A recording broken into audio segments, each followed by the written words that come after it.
Thank you for being here this evening for Basic Buddhist Teachings. This is actually the last Basic Buddhist Teachings until March. We'll be heading into a month-long retreat in February, and Sokuzan has been so kind as to not ask me to talk during that month so far. And so I'll be practicing, as I hope most of you will be with us as well. This evening, to wrap up Basic Buddhist Teachings, I'm going to be talking about the last two of the four reminders. And over the last 2 weeks, I didn't time this very well. We're doing two tonight. But we talked about the first reminder of our precious human birth. And then last week, we talked about impermanence and actually ended up talking about death quite a bit last week. I wasn't expecting that. And so tonight, the last two reminders of these four reminders that turn our minds toward the Dharma are karma and suffering. And so tonight we're going to be talking about karma and suffering. And for any of you that have learned to recite something over and over and over again, it's really difficult to start in the middle.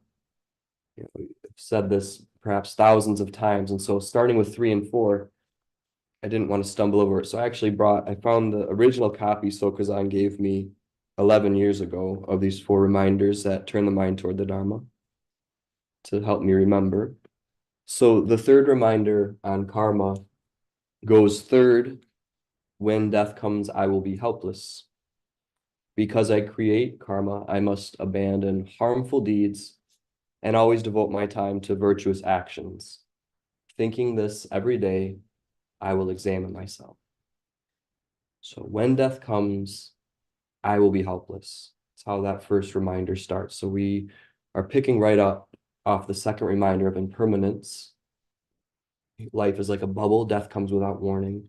And at that time of death, we will be helpless. And we talked briefly about this last week, with the idea being that we use our sense fields so heavily to mitigate our experience, particularly our consciousness. I think a good example of this is how we might pace or walk when we're thinking a lot. I mean, how many of us talk on the telephone and walk back and forth? It's a way of mitigating sensation. It's a way of ignoring or distracting. And at the time of death, when the sense fields are no longer available in the form, that conditioned arising of thought patterns, the habit energy, we are helpless to it. We just have this inertia of conditioning, this belief in a self that no longer is grounded in the senses. And so at death, in that sense, we become even more subject to our karma, you could say, because we don't have this body. And I think sometimes when we look at the 6 realms in Buddhism, it's talked about as the human realm being the realm in which we can awaken. Part of that is the curiosity. It is that kind of the mixture of suffering and curiosity, but it's also the sense fields to some extent. And it goes on, because I create karma, I must abandon harmful deeds and always devote my time to virtuous actions.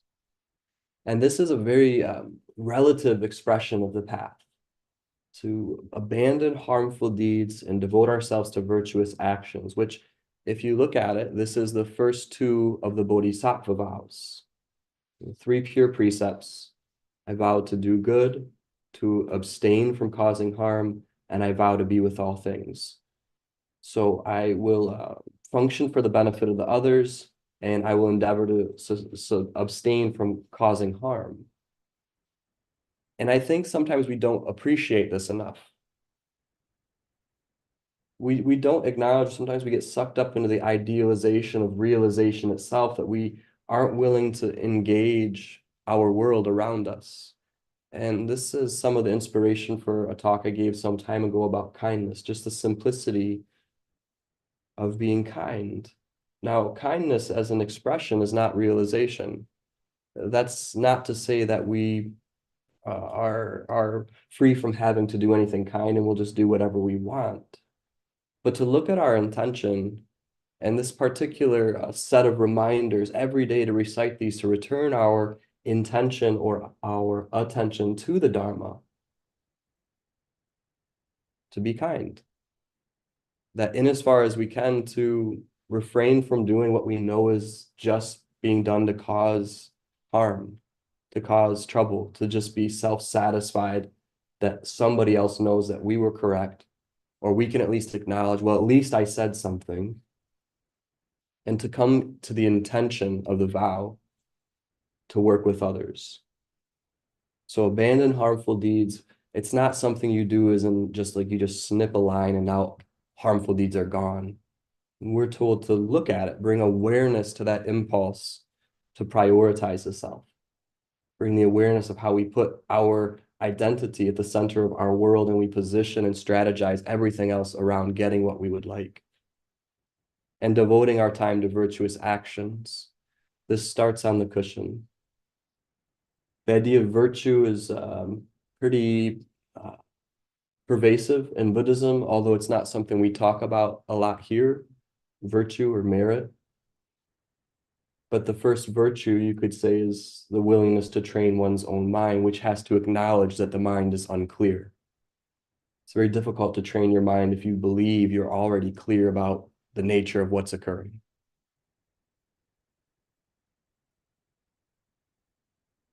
So the third reminder ends thinking this every day, I will examine myself. And so there it is, the practice, that in the midst of the helplessness of death, endeavoring to do good, not cause harm, and the way in which that is done is through examining oneself, to look at one's own mind. The fourth reminder, which talks about suffering, goes forth, the homes, friends, wealth, and comforts of samsara are the constant torment of the three sufferings. Just like a feast before the executioner leads you to your death, I will cut desire and attachment and attain enlightenment through exertion. So it acknowledges the suffering of samsara. Forth, the homes, friends, wealth, and comforts of samsara are the constant torment of the three sufferings. And I think that this is perhaps one of those teachings that we want to take exception to. What it is not saying is that you shouldn't have home, friends, wealth, or comforts, but it's in the midst of the demand and the attachment that we actually live our lives, that the pinnacle of our experience and existence are in the accumulation of home, friend, wealth, and comfort. And we perpetuate that cycle. And I think that's why death becomes such a startling situation, is because everything we've worked towards in our life, we recognize isn't coming with us. And so this fourth reminder brings us back to the first teaching of the Buddha, suffering, dukkha. Life is suffering. And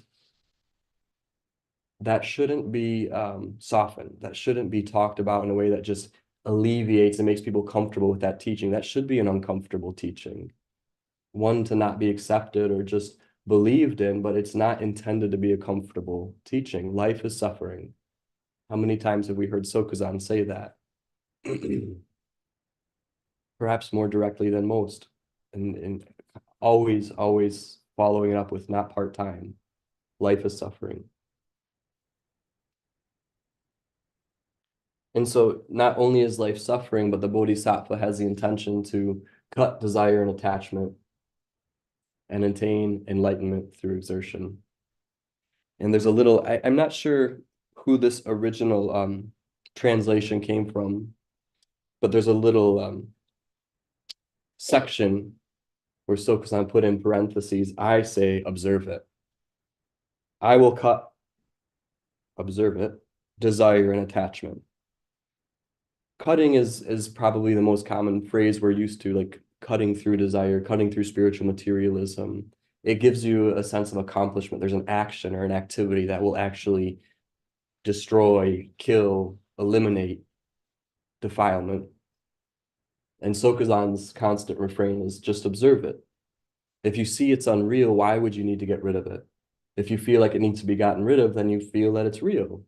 And so that's kind of the conundrum with our suffering, is that we see how it causes so much pain. We see how we buy into it, but it's not in the absence of that content that we are liberated. It's in the observation, the actual understanding that it is without self nature.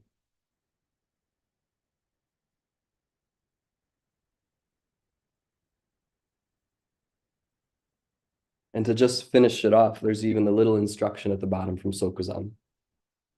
Sokuzan recommends, and I'm imagining Unyo maybe typed this. Maybe not. Sokuzan recommends that you read, say, and memorize these 4 reminders the first thing upon awakening in the morning and or just before each meditation practice session. Contemplate the meaning of each word carefully. And so there's another thing that we do not hear often, contemplate. And yet that word I've almost always heard Sokuzan use in tandem with these 4 reminders, to contemplate them, to say them slowly, take it word by word and phrase by phrase, and consider what this is endeavoring to point at. For some of us, this is a very powerful teaching. For others, it's not the way in which these teachings are going to resonate with us. It's not a matter of it inspiring you, but for those of us that it does, we may continue to work with this on a daily basis. And even if it doesn't, you may take some time to consider, why is this a teaching that's been put forward over and over and over again? Again, as far as I can tell, coming out of the Tibetan tradition and sometimes attributed to Padmasambhava, who is said to have first brought Buddhism from India to Tibet. So the 4 reminders: the precious human birth, impermanence, karma, and suffering. Are there any questions that we could go deeper into this material with? Unyo. Unyo bowing. The third one, thinking this every day, I will examine myself. What are we examining for? We're looking for, or what is examining ourselves? I think simply put, it's examining ourselves through the practice of meditation. That this reading these 4 reminders may have a more active contemplation to it, but when it comes to examining oneself, it's done in a very simple way that we call meditation. That the examination is not about what we're examining so much as just the intention to examine or to look or to observe or receive what is arising. So are you saying it's not taking a look and seeing whether or not we've lived up to these 4 reminders or other teachings of the Buddha? I don't think so necessarily, but I would also say that you may do some of that. You may actively look at, how do I relate to suffering in my life? How do I relate to impermanence? How do I understand or work with karma? And that first one, how do I relate to a precious human birth? Do I? What does that mean? But I would say when it comes to the actual practice of sitting down and training the mind through meditation, far less activity, far less production. The production takes care of itself. We don't have to amp that up at all. Ozuku? Ozuku Bowing, you mentioned the sense fields being one of the reasons why the human realm's an opportunity to awaken. Yes. What's the role of the sense fields in awakening? I think the body, which, as Sokuzan says, something that you can hold still, is very valuable in creating a temporary reference point, a touchstone for which we can look at something that's so abstract or ethereal like the mind. So it's not necessarily like that it's inherent in sight, smell, taste, but just the very fact that we're embodied provides a relative type of stillness, I think, that allows us to examine the mind. That being said, I can't necessarily speak to the other realms. I can't say what it's like to be a disembodied spirit, or that person can't attain awakening, but traditionally that's how it's talked about, that the body and the human realm are very important for the path. The other realms have certain types of fixation or ignorance that makes it much harder to hear the teachings.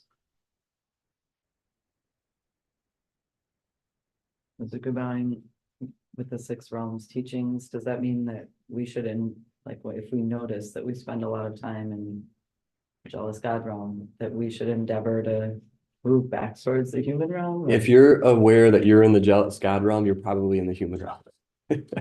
You're probably, if you're able to look at it in that sense, it may have the qualities, it may have a taste, a flavor of that, but you're acknowledging some awareness, some curiosity about that impulse or that intense emotion or feeling. So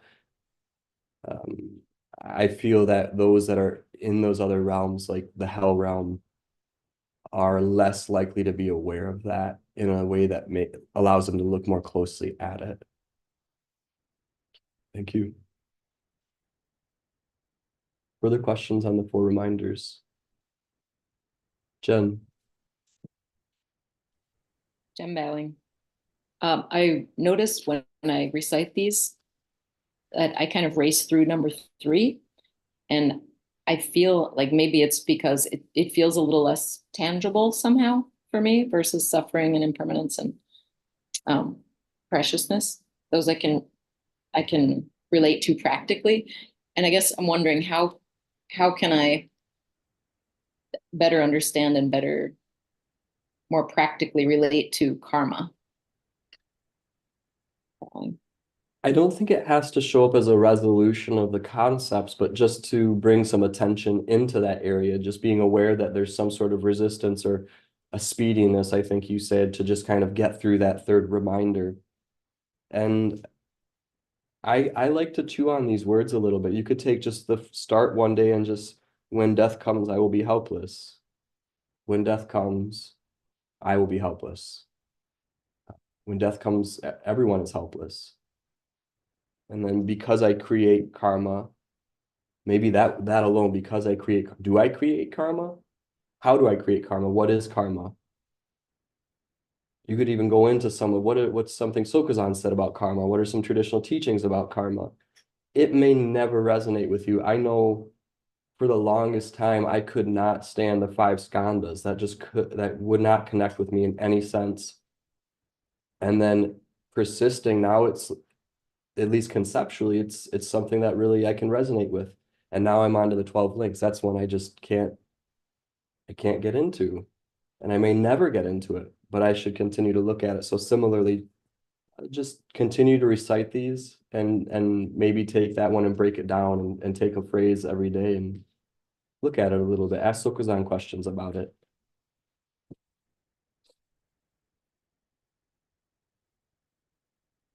Mozuku. Mozuku bowing, what karma goes with us when we die?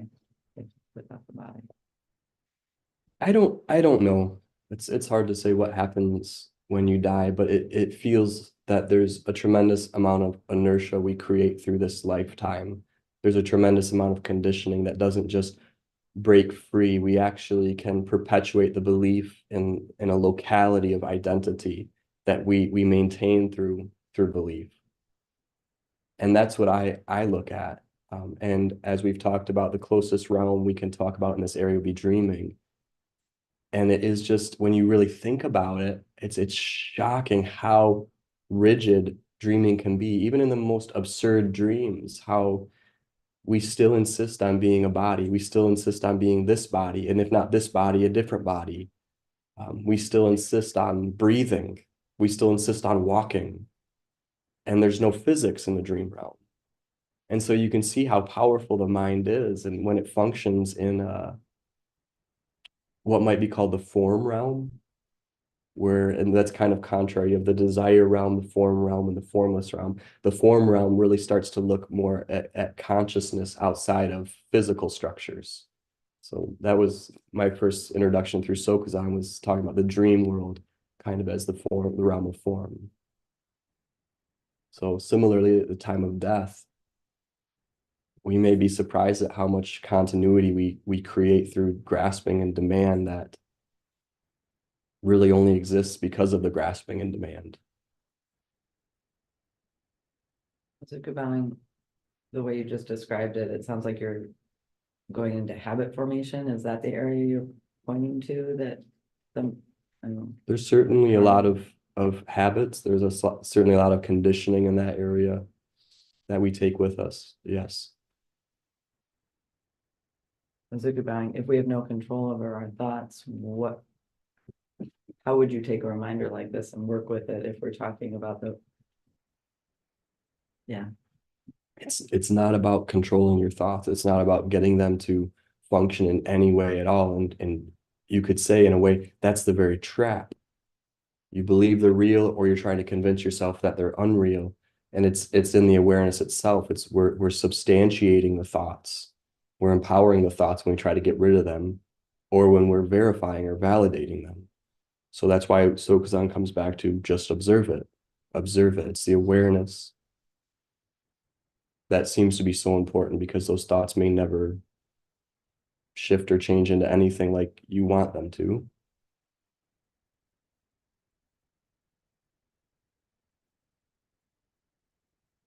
Just keep going. I have more questions, but I'm just curious about this area of the idea of karma that would continue after death, which seems like, is there something beyond kind of mind or the thoughts that is being referred to in that reminder? I don't know that I'm clear on your question.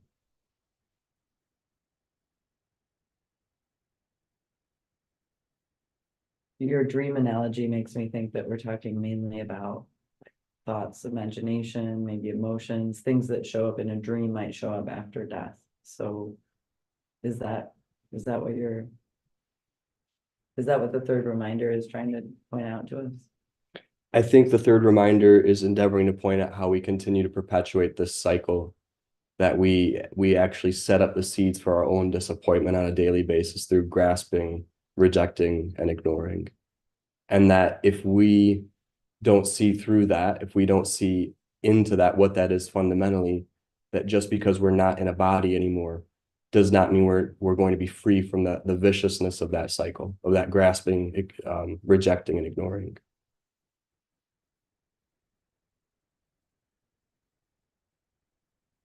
Punyabhavan, could you read the first part of the fourth reminder again, please? Yes, fourth, the homes, friends, wealth, and comforts of samsara are the constant torment of the three sufferings. What is that? What does that mean, the constant torment of the three sufferings? It's the fuel, it's the ammo, it's the raw material of the suffering. The three sufferings are, as Sokuzan talks about, the pain, the pain of alternation, and the pain of the composite. That the way in which we differentiate or assert subject and object is tied into those pains. As long as you're embodied, you'll always have pain, simply because of nerves. It's the sensation of ice and fire and stubbing your toe or going in the sauna. The pain of alternation is that being whipped around, having something going away, having something you don't want, it sticks around. And then the pain of the composite is the one that is the hardest to talk about, the pain of conditioned existence. And that starts to get in the realm of when Sokuzan talks about not separate, or something that you'd have to be a first level bodhisattva to begin to feel. And that has to do with, I think, an intimacy where you're not attributing cause, that you're actually just in the midst of what is occurring.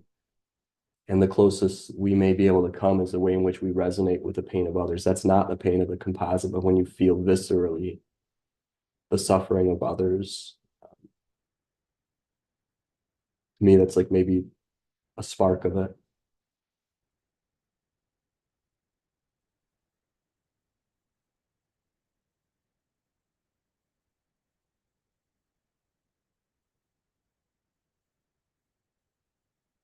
Ondo. You've mentioned this a couple of times tonight about that it's really about awareness. Yes. And it seems like that's what these four reminders are reminders about. It's about awareness. I don't know if this is fair, but what would be the overarching reminder here? How would you state it's about awareness? Would you say it any other way? Sounds good to me. I don't know. I don't know that it does need to be said any other way. As I talked about, this may or may not resonate with people, that you may want to go through these individually, but contemplate it on a daily basis to return our intention to the spiritual path. And the ephemeral quality of everything. So there's a little bit of an urgency that today is the day I train my mind. Today is the day I look at this. there is a little bit of an urgency in these four reminders to me. So Chiezan. Would you recite all four of them, please? Yes. First, contemplate the preciousness of being free and well favored, difficult to gain, easy to lose. Now I must do something meaningful. Second, the world and its inhabitants are impermanent. In particular, the life of beings is like a bubble. Death comes without warning. This body will be a corpse. At that time, the Dharma will be my only help. Third, when death comes, I will be helpless. Because I create karma, I must abandon harmful deeds and always devote my time to virtuous actions. Thinking this every day, I will examine myself. Fourth, the homes, friends, wealth, and comforts of samsara are the constant torment of the three sufferings. Just like a feast before the executioner leads you to your death, I will cut desire and attachment and attain enlightenment through exertion.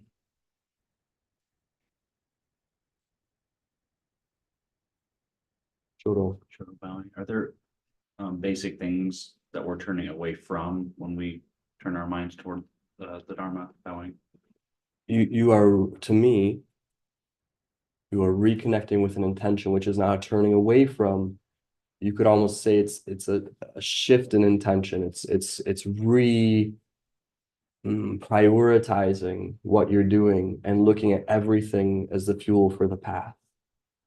But it's not an abandonment of anything necessarily. That the same mind needs to be observed, the same mundane aspects of your life need to be observed, but the priority is the observation that I'm going to look at these, knowing that this life, I don't know how I got here. I may never have this opportunity again.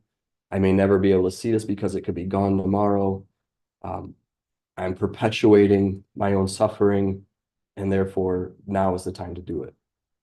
But I don't see it as a turning away from necessarily, but returning to an intention of the spiritual life or the spiritual path.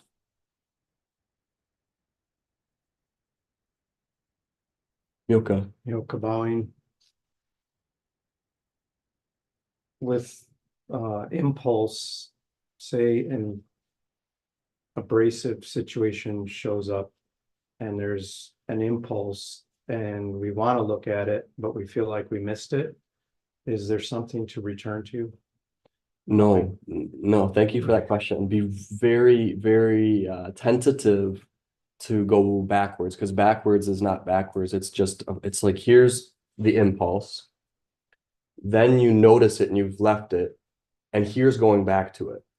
It's like it's actually another layer beyond being able to see what it is. So instead of trying to return to some aspect of content, the impulse itself, you may look at the reaction of, I shouldn't have done that, or I should have been more aware of that in that moment.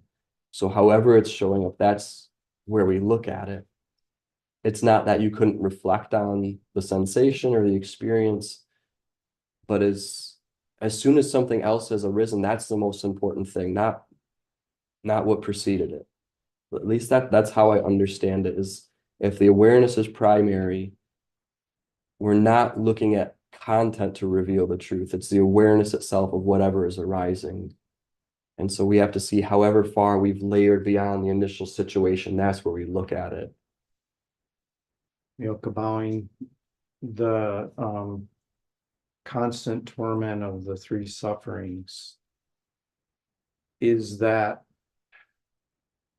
the not returning to what the original impulse was, or is it returning to, or is it, what is that?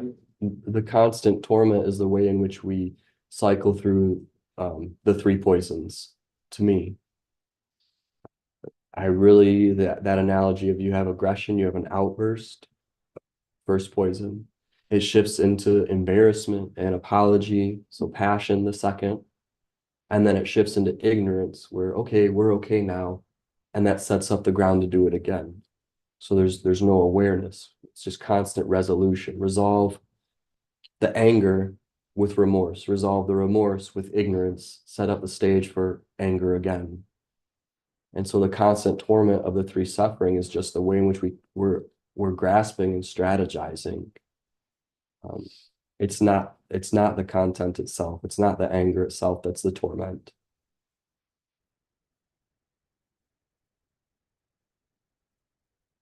Milka bowing, what does the strategizing add to the situation?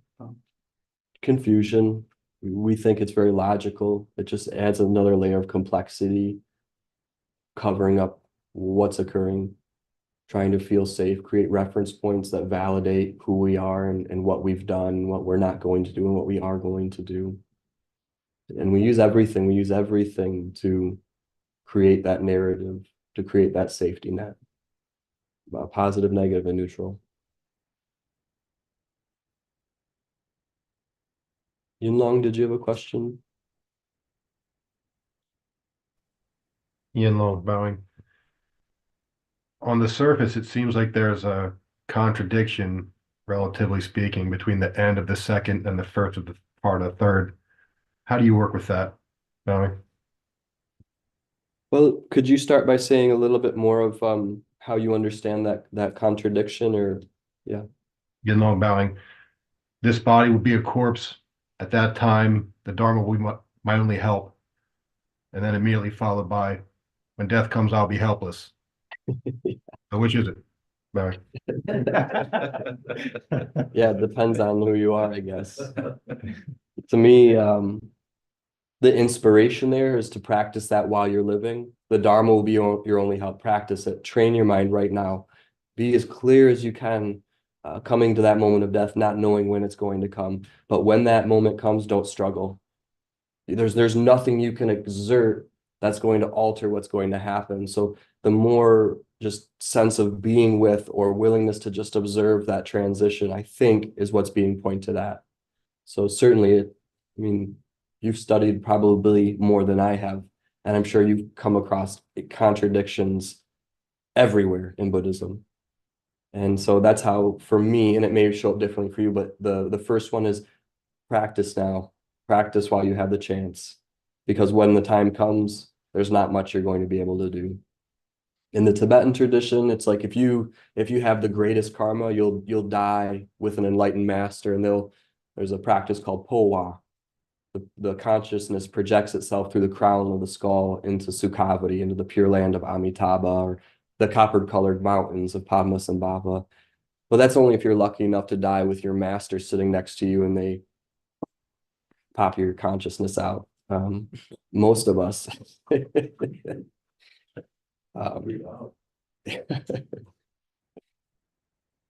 thank you for that question. Michael. Like bowing. I was formulating a question around strategizing. With what Mielke was discussing with you. If I find myself strategizing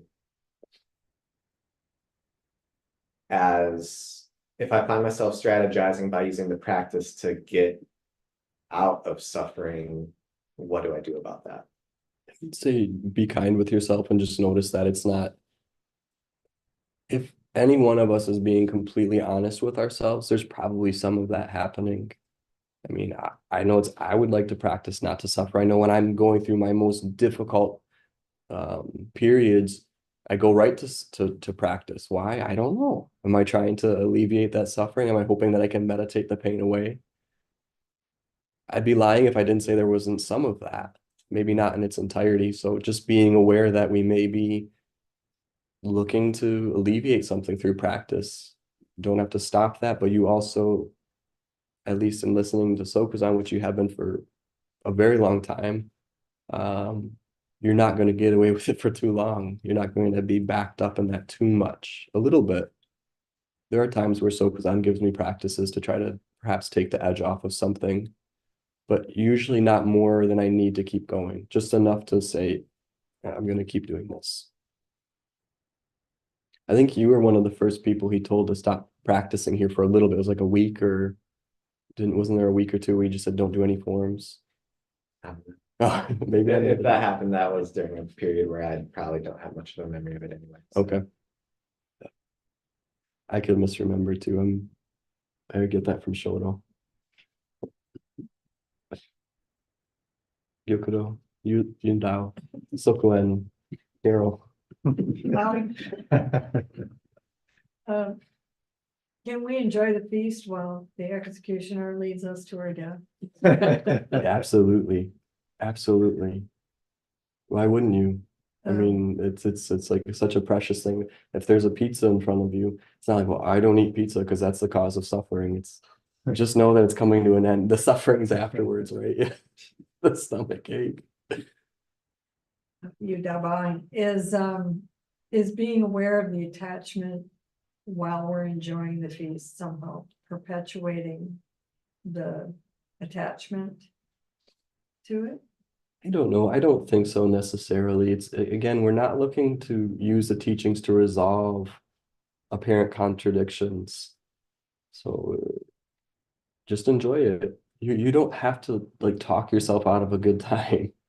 You might flash on it, but if you're enjoying yourself, you don't need to bully yourself into saying, "Oh, this is coming to an end." You're a fool for enjoying this. You may as well get out now. No, enjoy it and then enjoy the disappointment afterwards. So I don't think it's a matter of just um homogenizing our experience where we're just like monotone, unfeeling, everything feels, tastes, smells, sounds the same. But we also have the realistic idea that it can't last. And the more I am fixated on maintaining, the more painful that transition will be. Pizza is like the worst because I can't moderate myself. And I know going into it, I'm just like, gonna have a stomach ache at the end of this. I'm gonna have 6 pieces. Mozuku. Mizuku bowing resonate with you described the cycle of outflowing out of anger and then apologizing, sort of pacifying and saying everything's okay and setting it up to do it again. Let me ask about my first assumption. My first assumption is that the ideal way out of that cycle would be to not outflow out of anger or to be not even hang on to the anger. Is that what is the way out of that cycle? See that it's unreal so that it doesn't have to stop. It's not how do you, what's the ideal way or what's the best way to get out of that cycle? The cycle is unreal. And if you think it has to stop, then we're right back into enlightenment and sentient beings. And so don't waste your time trying to break that cycle necessarily. Just be aware of wherever you are in that cycle. You would say you're more outflowing, more grasping, more shutting down.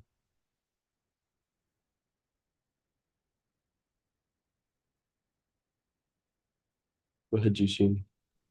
Jishinban. What is observing the transition when we are dying, and especially when actually the actual death happens after that? I don't know. I don't know what that experience would be like for any one of us. I think it's, again, and as far as we can, prioritizing that intention going into it, that the more we practice returning, the more we practice the intention to observe in our day-to-day life, it's just another aspect of phenomena that's coming. It may be the aspect of phenomena that calls itself fear or insecurity or pain, but the awareness itself is what we're endeavoring to work with.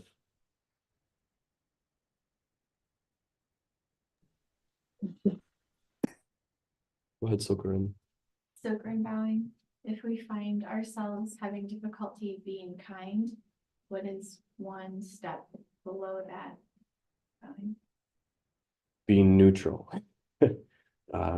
I come back to the 2 instructions I received were hold your seat and don't hook up your vocal cords. Hold your seat, don't hook up your vocal cords. But don't abandon the intention to be kind. Don't lock down on that.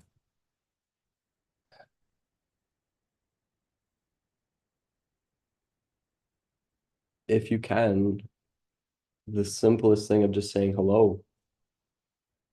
I mean, what kind of suffering must we be experiencing if we can't even bring ourselves to say hi? How are you doing? I'm not saying you have to. I'm not saying that circumstance wouldn't arise, but kindness doesn't have to be this huge expression. It can just be a basic communication, a basic recognizing a human being.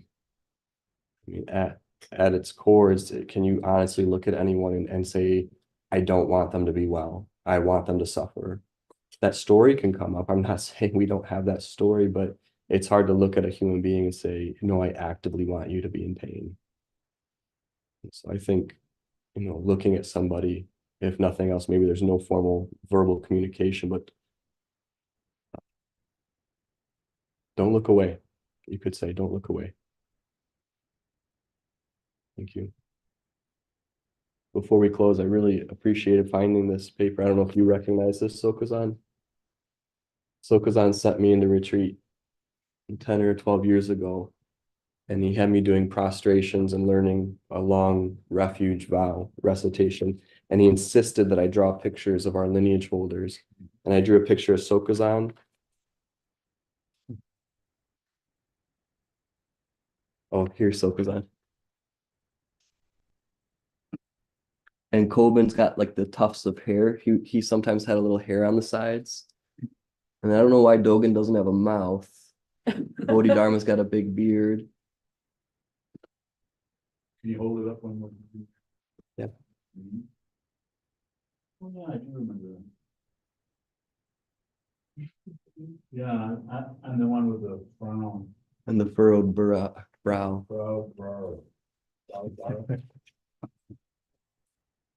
We can close tonight. I appreciate all of you sharing your practice with me, and I will hopefully see you all for Ango. Join us if you can. And dedicate the merit.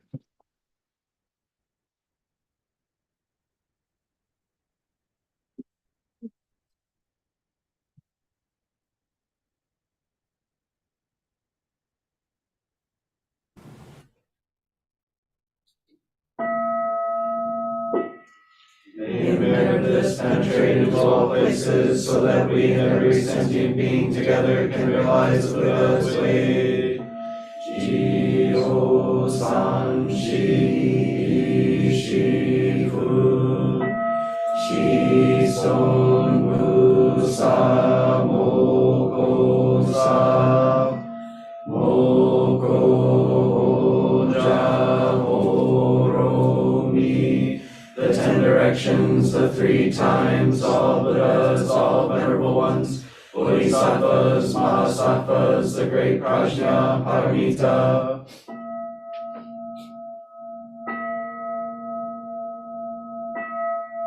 O Buddhas and Bodhisattvas of the 10 directions and the 3 times, please hear us. Please come down out of the light and protect Sokukoji Buddhist Temple Monastery, our Sangha, families, friends, and visitors. Heal everyone who is unhappy, sick, or suffering, and fill them with light.